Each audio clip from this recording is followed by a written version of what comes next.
मैं आपको फोन नहीं करने वाला।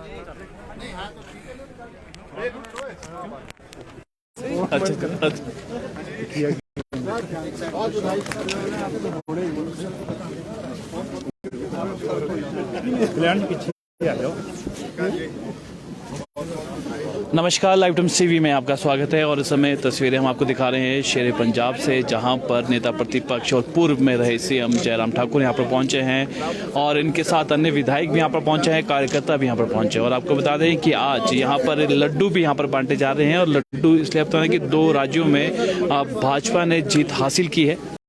नागालैंड की अगर बात करें और त्रिपुरा की अगर बात करते हैं, इन राज्यों में करण जी आप ही आ रहे हो? हाँ, तब तो ठीक है।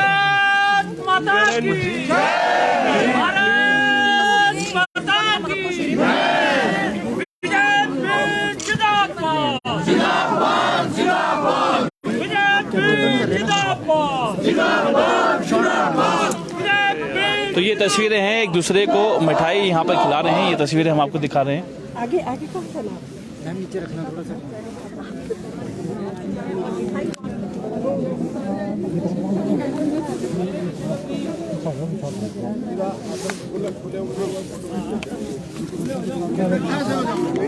आगे से हट जाओ, खड़े ही हो गए यार सारे।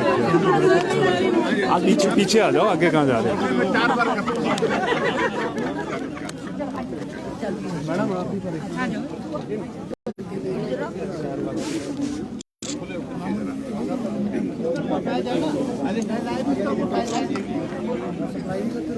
के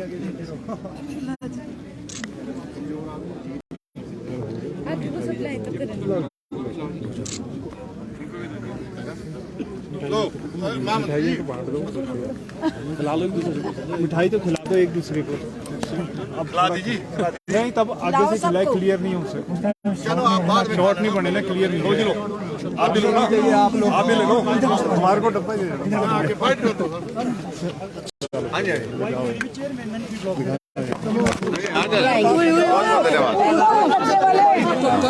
आपसे थोड़ी मिलने पाए थे। नहीं फिर निकल जाते थे तो मैं तो निकल जाती। इधर आ जाओ। भैया ये तो ये चली सबके क्यों लगा देना, पीछे हो जाएंगे पीछे आ जाएंगे ऐसे करके ना।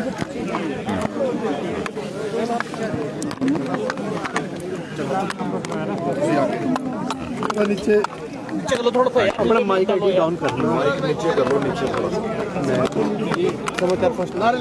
भारतीय जनता पार्टी, भारतीय जनता पार्टी जिंदाबाद, जिंदाबाद, जिंदाबाद, जिंदाबाद। सर 3 जगह आज जो है वो चुनावी परिणाम आए हैं, 2 में जो है पूर्ण बहुमत जो आया है भाजपा का और 1 जगह जो है वो अभी स्थिति स्पष्ट नहीं है। किस तरीके से देख रहे हैं आप इस जीत को? मुझे इस बात की खुशी है कि जहां भारतीय जनता पार्टी को जीतना बहुत मुश्किल माना जाता था, पूरा नागालैंड और मेघालय और 2 प्रदेशों में भारतीय जनता पार्टी गठबंधन पूर्ण बहुमत के साथ सरकार बना रहा है और तीसरे राज्य के बारे में भी गठबंधन की संभावनाएं बहुत तेजी से बढ़ रही है। और खासतौर से मैं अगर त्रिपुरा का मैं जिक्र करूं, त्रिपुरा बहुत लंबे समय तक वहां पर कम्युनिस्टों का शासन रहा और कम्युनिस्टों का शासन जिस प्रकार से दहशत फैला करके काम करता था, लोग उससे बाहर निकलना चाह रहे थे। ये शुरुआत 5 वर्ष पहले हुई।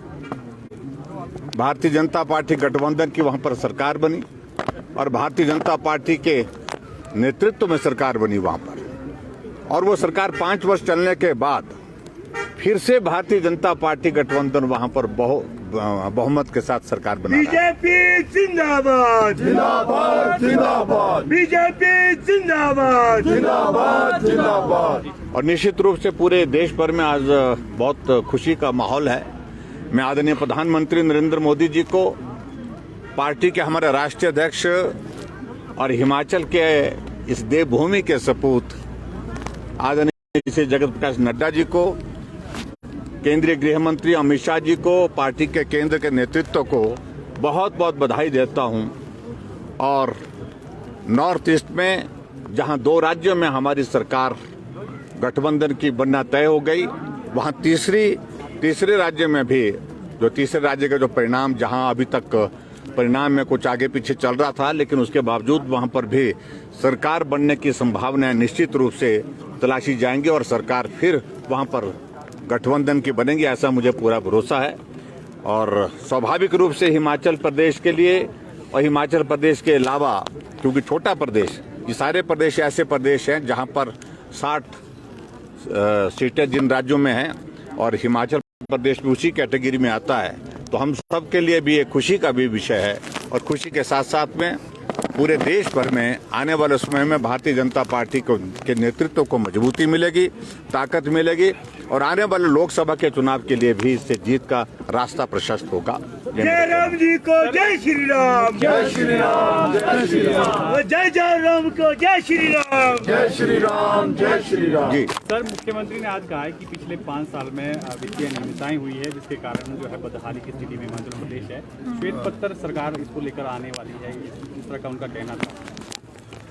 देखिए, मुझे मालूम नहीं है आखिरकार वो पिछला कब तक खोदते रहेंगे। मेरे हिसाब से उनको अब आगे बढ़ने के लिए भी अब शुरुआत करनी चाहिए। अब उनकी सरकार बनी है, लोग ये जानना चाहते हैं कि आप आने वाले समय में, अब हिमाचल प्रदेश में सरकार बनने के 3 महीने के बाद आप क्या करने वाले हैं। श्वेत पत्र का अगर जिक्र किया है तो मैं स्वागत करता हूं, सारी बातों को लेकर के चर्चा करेंगे। और ये बदहाली 5 वर्ष में वो पहले बार इस प्रकार से इन सारी दायित्वों का निर्वहन करने के लिए यहाँ पर हमारे बीच में हैं, पूरे प्रदेश का नेतृत्व कर रहे हैं। तो शायद उन्होंने इससे पहले कभी इस बात पर आकलन ही नहीं किया, सोचा ही नहीं कि भाई हिमाचल किस दौर में से आर्थिक रूप से गुजर रहा है। ये 5 वर्षों में नहीं, बहुत लंबे समय तक कांग्रेस ने जिस प्रकार से शासन किया, शासन के बाद जो है सारी अर्थव्यवस्था को तहस नहस किया। और उसमें आप देखेंगे 5 वर्ष का अगर वो हिसाब मांगेंगे तो निश्चित रूप से उनके कार्यकाल का भी हिसाब जो है वो लोगों के सामने प्रस्तुत किया जाएगा। एक सर, कैबिनेट ने निर्णय लिया है कि जो घाटे में चल रहे हैं बोर्ड और निगम, उनको मर्ज करने को लेकर कर लेते हैं। देखिए, वो सरकार के निर्णय करने की जो उनको छूट है वो करना चाहते हैं वो करें, लेकिन इससे वो एक संदेश देने की कोशिश कर रहे हैं कि जो हमने सीपीएस बनाए हैं, जिस पर लोगों ने बहुत सारे प्रश्न खड़े किए हैं, जो कैबिनेट के स्तर के साथ दर्जे के साथ हमने बहुत सारे लोगों को जिम्मेवारियां दी हैं, उस पर बहुत सारे प्रश्न खड़े किए हैं, तो सारी चीज को थोड़ा डाइल्यूट करके एक आदि कॉर्पोरेशन या बोर्ड को वो मर्ज करने की बात कर रहे हैं, उससे कुछ समाधान नहीं होने वाला। सर, दूसरा उन्होंने कर्ज भी, उन्होंने कहा जो पिछला कर्ज है वो कैसे वापस किया जाए, आपसे पूछा है कि कैसे वापस किया जाए, उसकी चिंता करें। तो आप आइए बढ़ना हमारे पास, मैं उनका स्वागत करता हूँ, बैठ के बात करेंगे। सर, आज विधायक दल की मीटिंग हुई है। सर, आज विधायक दल की बैठक है शाम को, और विधायक दल की बैठक में निश्चित रूप से विधानसभा के सत्र से संबंधित, क्योंकि बजट सत्र ये पहला बजट सत्र है वर्तमान सरकार का, और बजट सत्र से संबंधित बहुत सारे इश्यूज हैं, प्रश्न कौन कौन से लगने चाहिए, डिस्कशंस क्या होने चाहिए, उन सारी बातों को लेकर के चर्चा करेंगे, अपनी स्ट्रेटजी बनाएंगे। लेकिन सबसे बड़ी बात यह है कि 2.5 महीने के इस कार्यकाल में कांग्रेस पार्टी के खिलाफ जिस तरह का एक माहौल बना है, उसके लिए हमारी रणनीति क्या होगी, इस बात को लेकर के चर्चा करेंगे। कांग्रेस जब विपक्ष में थी तो लगातार प्रदेश सरकार को फिजूल खर्ची और हेलीकॉप्टर को लेकर जो सवाल उठाते हैं। सर, पिछले कल कैबिनेट को सैद्धांतिक मंजूरी मिली है हेलीकॉप्टर लेने को लेकर, सर क्या कहना चाहेंगे आप इसमें? हेलीकॉप्टर लेने की बात हो रही है, क्या बोल रहे हैं? 5 और 7 सीटर नया हेलीकॉप्टर लेने की बात कर रहे हैं। देखिए, हम इस बात को लेकर पहले दिन से स्पष्ट थे, और मैं उनकी जानकारी के लिए भी बताना चाहता हूँ, शायद उनको पूरे देश भर में किसी सरकार के पास सबसे सस्ता हेलीकॉप्टर जो है वो हमारी सरकार के पास था, सबसे कम रेट्स पर, सबसे कम दरों पर था, और उसके बावजूद भी वो शोर डालते रहे। आज मुख्यमंत्री, उप मुख्यमंत्री और उनके साथ बाकी लोग हेलीकॉप्टर की यात्रा कर रहे हैं, हम तो कोई टिप्पणी नहीं कर रहे हैं। हेलीकॉप्टर अगर सरकार ने रखा है तो स्वाभाविक रूप से उसका उपयोग होना भी चाहिए। लेकिन 5 वर्ष तक यही कहते रहे। लेकिन अब देखता हूं मैं कि अगर हेलीकॉप्टर की जरूरत उनको उस वक्त नहीं लगती थी और वर्तमान में लग रही है, तो इसका प्रश्न तो मुझे लगता है कि उनसे ही पूछना चाहिए। सर, नगर निगम आपके पास ये शिमला वाला चुनाव होने हैं काफी कम मंथ में, क्या इससे संजीवनी मिलेगी? हालांकि यहाँ पर पहले से ही आप देखिए, ये सारी चीज को लेकर के बात करेंगे। अभी चुनाव की तारीखें होने दीजिए, उसके बाद बात करेंगे। भारत माता की भारत माता की बीजेपी जिंदाबाद। भैया कैसे हैं? अरे कोई नहीं, आप निकाल दो भाई, निकाल दो।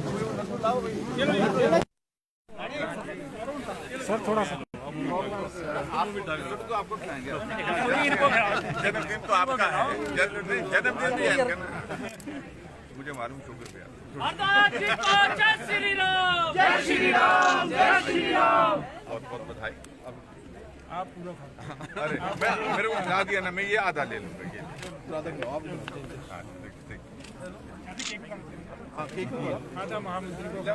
Sir thank you sir. जल्दी हो गया।